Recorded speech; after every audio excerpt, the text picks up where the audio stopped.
Intensi misa sore hari ini mengucap syukur atas hari ulang tahun perkawinan Pak Sutri Gregorius Yahya Frank Hendarto dan Ibu Elizabeth Evelina Setiawan. Mohon berkat dan bimbingan Tuhan agar berhasil dalam belajar bagi Vincentius. Mohon kedamaian kekal untuk Ibu Antonia Susianti, Bapak Paulus Li Pengwi, Bapak Filipus Hardi Ermawan, Bapak Bernardus Made Widiarte, Kristiana Maria Sumarni, dan Teresia Lanisi. Marilah berdoa. Allah Bapa yang Maha Pengasih, melalui Yesus Kristus Putra-Mu, Engkau telah menyatakan perintah yang baru, yaitu cinta kasih kepadamu dan kepada sesama. Kami mohon berilah kami kekuatan untuk menjadi pelaksana perintah-Mu itu dengan setia. Allah Bapa yang Maha Kasih, bersama pasangan suami istri Gregorius Yahya Frank Hendarto dan Elizabeth Evelina Setiawan, kami mengucap syukur atas hari ulang tahun perkawinan mereka. Sucikanlah senantiasa cinta mereka dan keluarga mereka.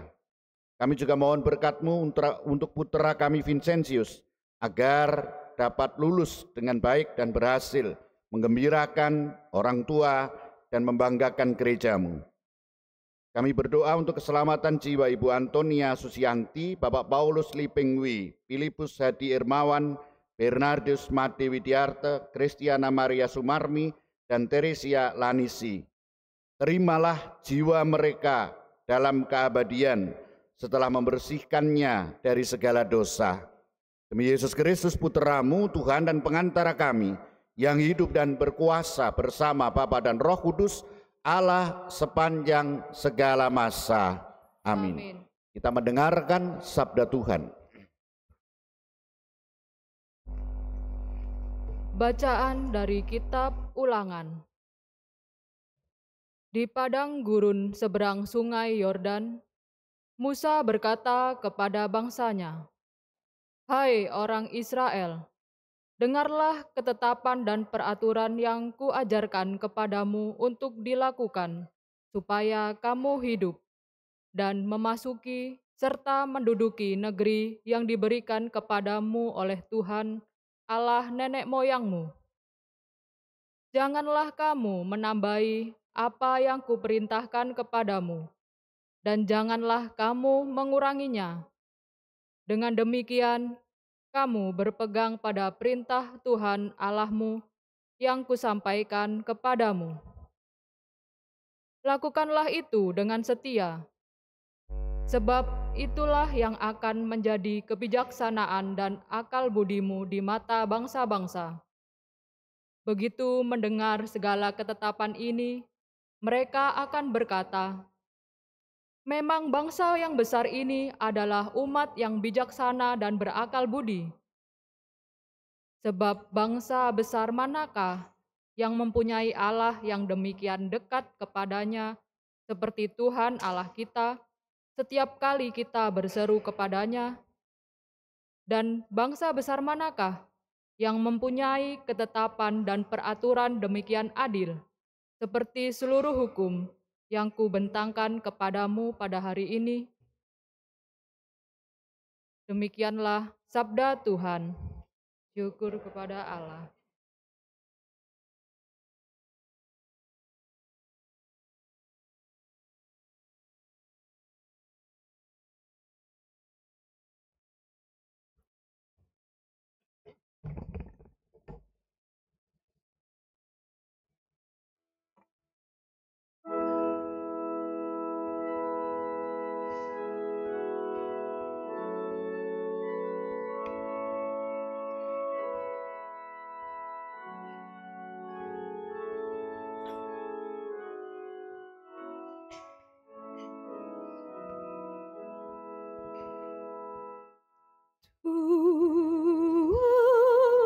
Siapa diam di kemahmu, siapa tinggal di gunungmu yang suci.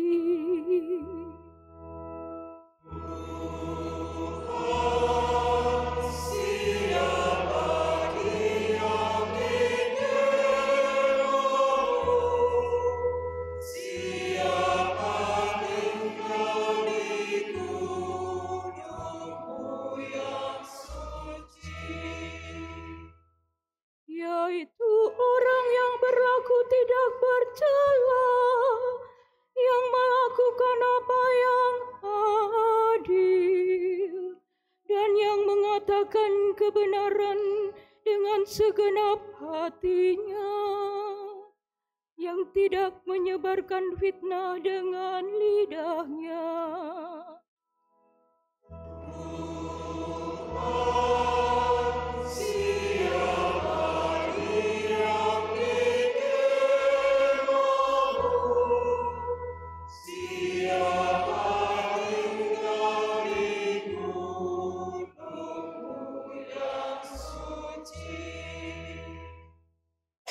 Yang tidak berbuat jahat terhadap teman dan tidak menimpakan celah kepada tetangganya, yang memandang hina orang yang tercela, tetapi menjunjung tinggi orang-orang yang bertakwa.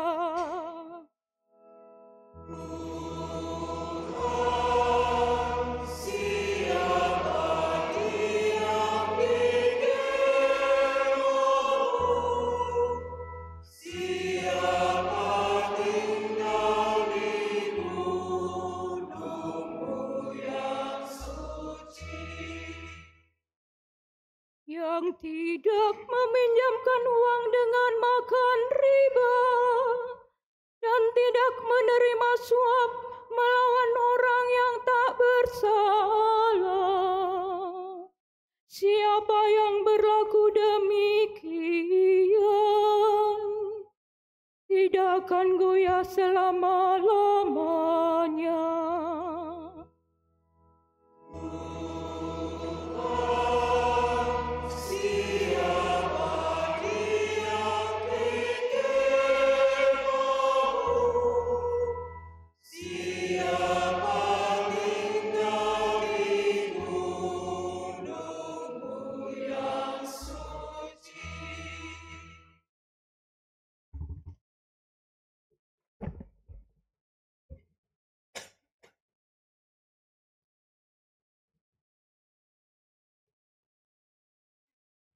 Bacaan dari surat Rasul Yakobus.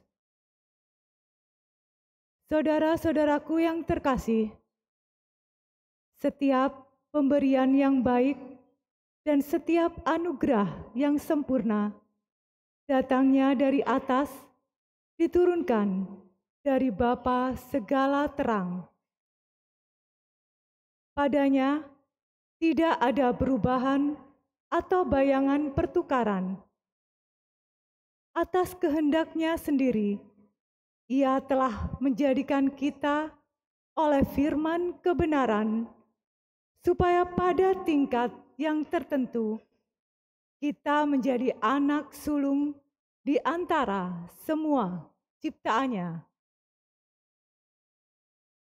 Terimalah dengan lemah lembut firman yang tertanam dalam hatimu, yang berkuasa menyelamatkan jiwamu.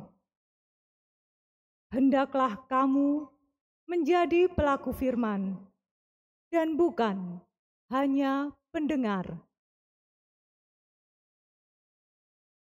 Sebab jika tidak demikian, kamu menipu diri sendiri. Ibadah sejati dan tak bercela di hadapan Allah Bapa kita ialah mengunjungi yatim piatu dan janda-janda dalam kesusahan mereka dan menjaga supaya dirinya sendiri tidak dicemari oleh dunia. Demikianlah sabda Tuhan.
terletak sulung di antara semua ciptaannya.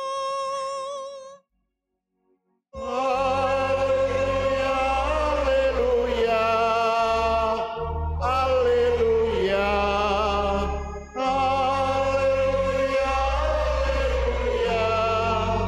haleluya.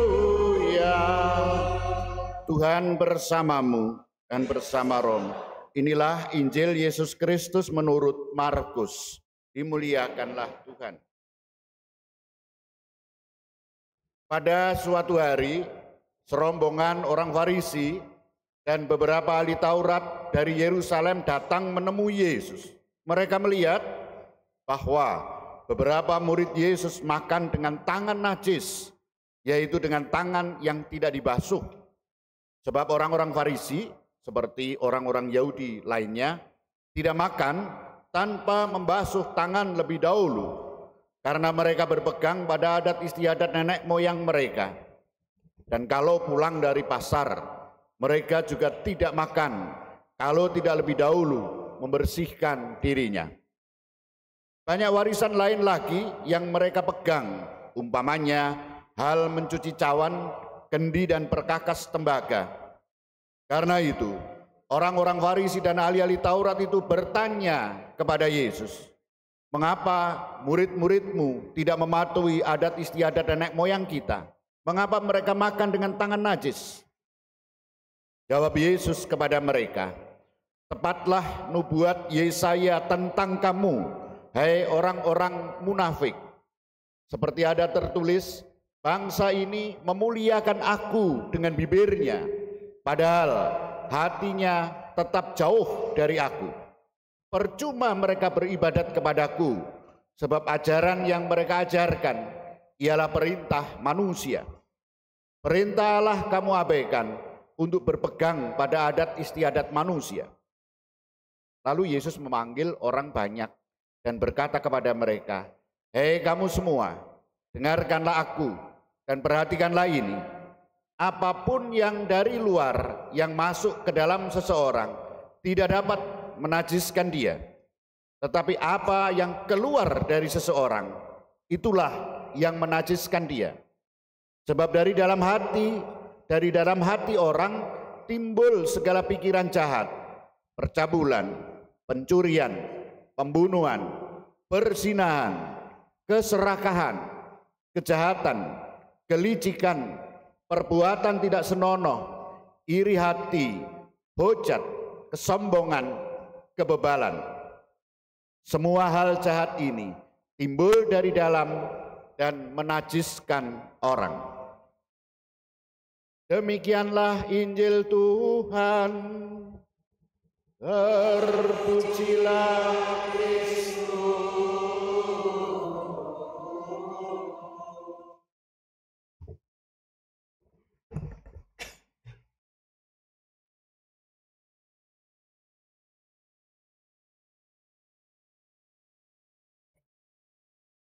Sebelum perjamuan dalam peribadatan orang Yahudi, para imam pemimpin ibadat mencuci tangan terlebih dahulu sebagai ungkapan pembersihan dari segala dosa.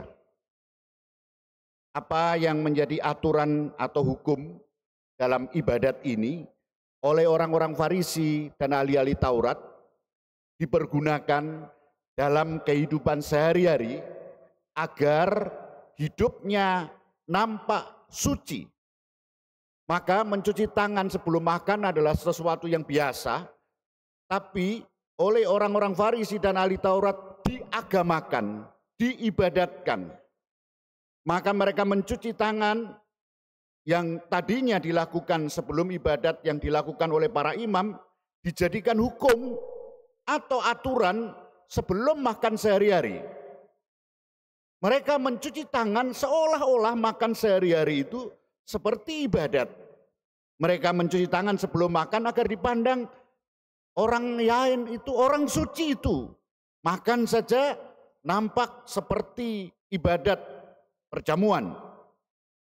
Taat ibadat. Oleh karena itu orang-orang Farisi dan ahli Taurat menegur Tuhan Yesus, mengapa murid-muridmu tidak hidup menurut adat istiadat nenek moyang kita, tetapi makan dengan tangan najis? Para saudara, adat istiadat nenek moyang ini menghubungkan langsung dengan perintah Allah, dan makan dengan tangan najis menghubungkan dengan dosa. Istilah najis itu saja sudah menghubungkan dan menyangkut hukum Allah. Atas teguran orang-orang Farisi dan ahli Taurat ini, Tuhan Yesus memberikan jawaban dengan mengutip apa yang dikatakan Nabi Yesaya. Benarlah nubuat Yesaya tentang kamu, hei orang-orang munafik. Sebab ada tertulis, bangsa ini memuliakan aku dengan bibirnya, padahal hatinya jauh daripadaku. Ada 3 hal penting yang bisa kita tarik sebagai pelajaran Bapak Ibu. Yang pertama, Tuhan Yesus menyatakan bahwa orang-orang Farisi dan ahli Taurat adalah orang munafik. Orang munafik adalah memuliakan Allah dengan bibirnya, tetapi hatinya jauh dari Allah. Itu yang pertama.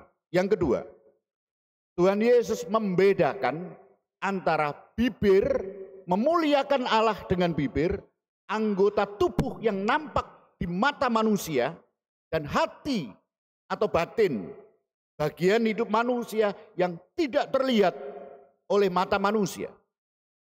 Bibirnya memuliakan Allah, tetapi batinnya jauh dari Allah.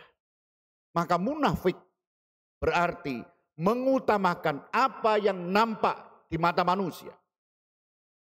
Yang ketiga, memuliakan Allah dengan bibir menunjuk pada kegiatan-kegiatan rohani seperti sekarang ini misalnya. Kelihatan kita bernyanyi, kita berdoa, nampak di mata manusia, ini kegiatan rohani. Sedangkan hati atau batin menunjuk pada kerohanian. Kegiatan rohani berbeda dengan kerohanian. Kegiatan rohani belum tentu bersumber dari kerohanian atau relasi dengan Allah yang benar. Namun kerohanian pasti diungkapkan dengan kegiatan-kegiatan rohani. Atau dapat dikatakan kegiatan-kegiatan rohani menunjuk pada orang yang sebatas beragama. Sedangkan kerohanian menunjukkan pada hidup beriman. Hidup beragama dengan beriman berbeda. Beragama hanya melakukan kegiatan-kegiatan keagamaan, hukum agama. Sedangkan beriman selalu membuahkan belas kasih pada orang lain, terutama mereka yang menderita. Itu beriman. Oleh Tuhan Yesus, orang-orang Farisi dan ahli-ahli Taurat dikatakan sebagai orang munafik.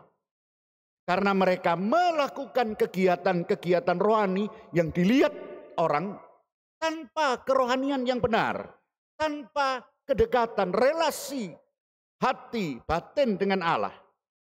Jika mereka memiliki kedekatan hati dengan Allah, maka mereka akan mengalirkan belas kasih kepada sesama, khususnya mereka yang menderita.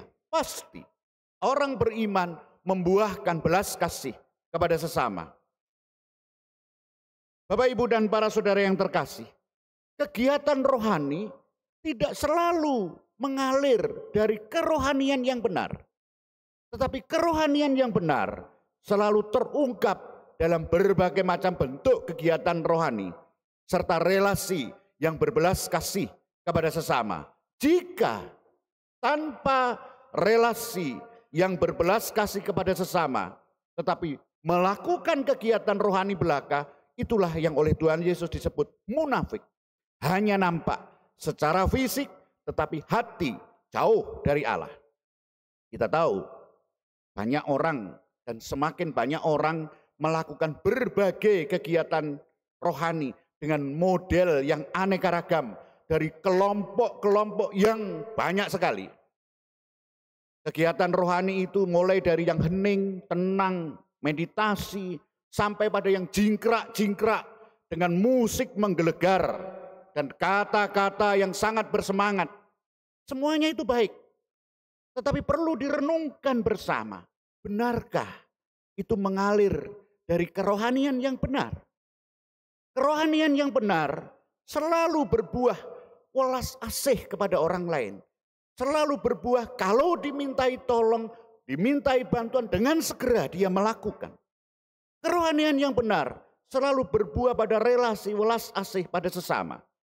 Apakah benar kegiatan-kegiatan rohani yang saya dan Bapak Ibu ikuti selama ini membuahkan keramahan, membuahkan belas kasih, peka, membantu mereka yang menderita, membuahkan kerendahan hati, mau terbuka bersaudara dengan siapapun, kesadaran akan dosa, bersyukur kepada Allah, atau sebaliknya, merasa diri paling benar, kelompokku adalah paling benar, congkak, dan harga diri semakin tinggi. Baru saja melakukan kegiatan rohani yang hebat, di tempat parkir sudah marah-marah, bertengkar. Rajin mengikuti kegiatan rohani, tapi mudah menghakimi dan mengadili sesama. Membicarakan keburukan, kesalahan orang, bahkan tanpa sadar. Apakah demikian ini? Untuk lebih menandaskan soal kerohanian yang benar dan bukan sekadar kegiatan rohani, Tuhan Yesus menyatakan, apapun dari luar yang masuk ke dalam tidak dapat menajiskan, tetapi apa yang keluar dari seseorang itulah yang menajiskan.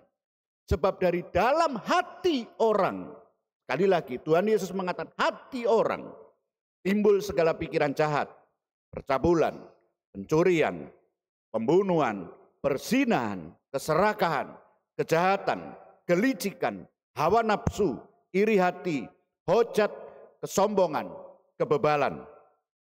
Para saudara, sekali lagi Tuhan Yesus menegaskan bahwa hati, batin saya dan para saudara adalah sumber kerohanian. Dan dari kerohanian terungkap dalam kegiatan rohani. Tadi Tuhan Yesus menyebutkan 13 hal yang menajiskan. Yang pertama adalah pikiran jahat. Dan yang ke-13 adalah kebebalan. Ada hubungan yang tak terpisahkan antara pikiran jahat dan kebebalan. Jika hati yang bebal tahu itu salah, tahu betul bahwa itu salah, tetapi tetap dilakukan, dablek, mokong, keras hati, maka yang ada dalam akal budinya adalah pikiran jahat atau pikiran buruk, kenajisan yang pertama. Maka di antara yang pertama dan yang ke-13, di tengahnya melahirkan 11 kenajisan lainnya. Oleh karena itu para saudara, kerohanian yang benar akan melahirkan kesalehan hidup yang berkenan kepada Allah. Kerohanian yang benar akan menolak 13 bentuk kenajisan dari sumbernya, dari hati kita. Mohon berkat Allah para saudara, agar kegiatan-kegiatan rohani yang kita lakukan setiap kali bersumber dari kerohanian yang benar. Sehingga saya dan para saudara terbebas dari pikiran jahat dan kebebalan hati. Dengan demikian tidak melahirkan kenajisan lainnya. Oleh Tuhan Yesus kita diajak mengembangkan kerohanian, bukan sebatas kegiatan-kegiatan rohani. Berkat Allah senantiasa menyertai kita semua. Amin. Kita hening sebentar para saudara, kita kembali kepada diri kita masing-masing. Benarkah kegiatan-kegiatan rohani yang kita lakukan mulai dari ekaristi, pendalaman iman, doa rosario, dan banyak hal lain dengan kebangunan rohani misalnya. Benarkah itu berasal dari kerohanian yang benar? Relasi hati dengan Allah yang membuahkan belas kasih kepada sesama. Atau hanya sekedar pertunjukan supaya dilihat orang? Bagaimana selama ini kita menumbuhkan kerohanian kita? Mendengarkan sabda Allah, menjadi pelaku firman, atau apa yang kita lakukan?